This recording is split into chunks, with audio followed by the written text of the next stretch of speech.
Michelle James. Hello. I'm going to show a little demonstration, just a kind of something that happens for a lot of us one-stroke painters, and to show you how to get away from it. So if you're finding that your brushes are getting muddy when you load and when you stroke, I have a few things I want to share with you today. What do we do when our brush gets muddy? I'm going to do a quick demo on that because I've been teaching a lot lately with new students and people who have contacted me and said, I've been doing this painting, but I'm really struggling. I can't stop my brush from getting muddy, or I'm having trouble. I get stroking, and then after a while, my brush gets muddy. So I just want to share a couple of tips for keeping your brush from getting muddy, or what to do when it does get muddy, because even still, we all get it. It happens all the time, so don't feel bad. Okay, so this is a double loader. This is Donna's double loading Carousel. Hopefully this looks familiar to a lot of you.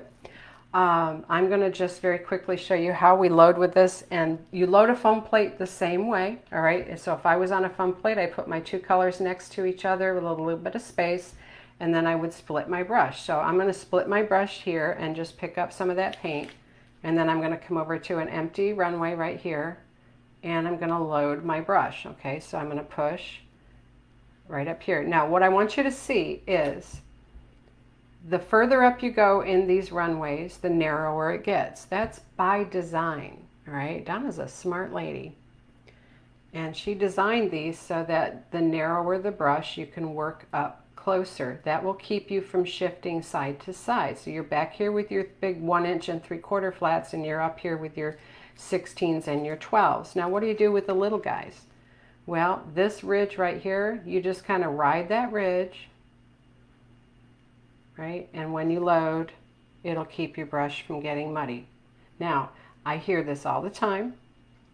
I'm using that double loading Carousel, but I'm still getting muddy. Well, this is the thing that I have observed. Vicki, you're sweet. This is the thing that I have observed from those who have said that. Their handle of their brush is tipped this way. So we do this, right?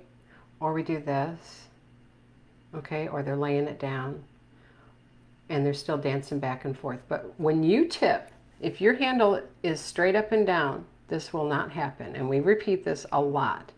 But if you slightly tip to one side or the other, this is what happens. You push that paint from the right. If I tip my hand to the right, I'm going to push that paint from the right to the left.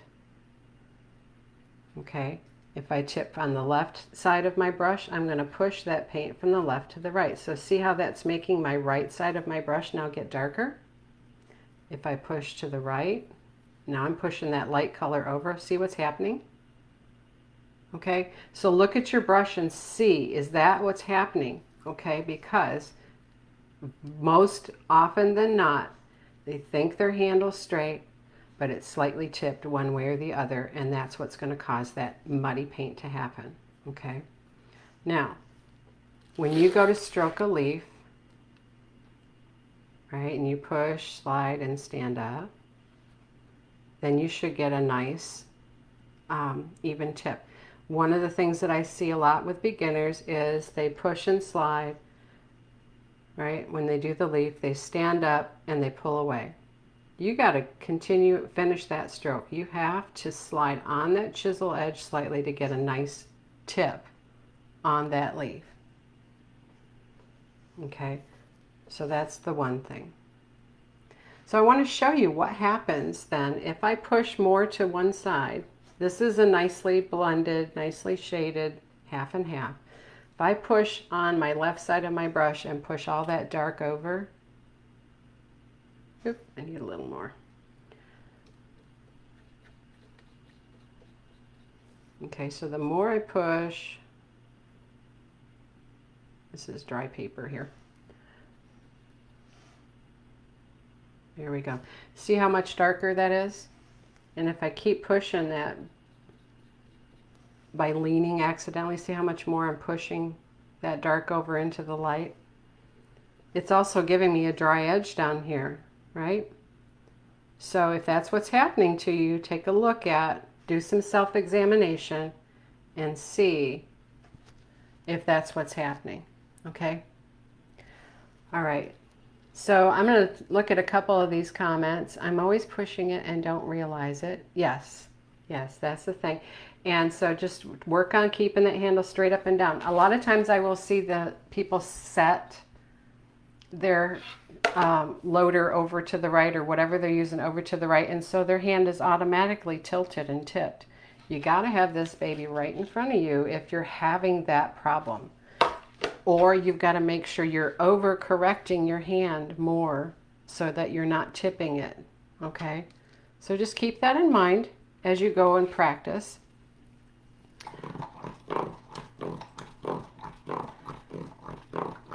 And I just want to also share, so this is what happens.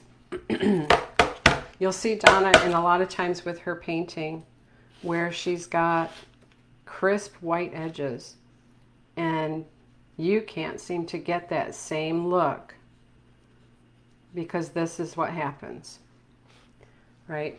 That white is gone just like that. And my pink is already all the way over there.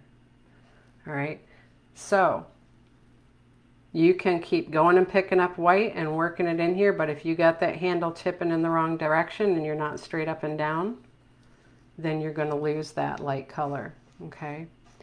But the other thing you can do, and you'll see Donna do this a lot now, and she's promoting this a lot more, is side load crisp, clean white. Oops. So if you can come over here and get nice, clean white, and then stroke, you're going to get a much better result, okay? You can come and even dip into your Juneberry, whatever magenta or whatever color you're using, and then side stroke that white and work it really well, right? And that's going to make that nice, clean white edge.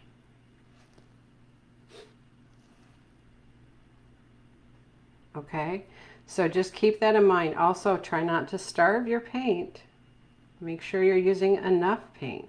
So you got to make sure you're pushing the paint up into the bristles, right? When we load, we push, push, push hard, right?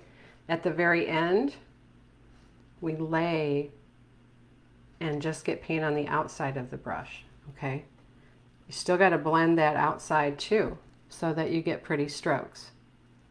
All right, so just keep those things in mind. That's just a real quick demo for me. I hope that helps you.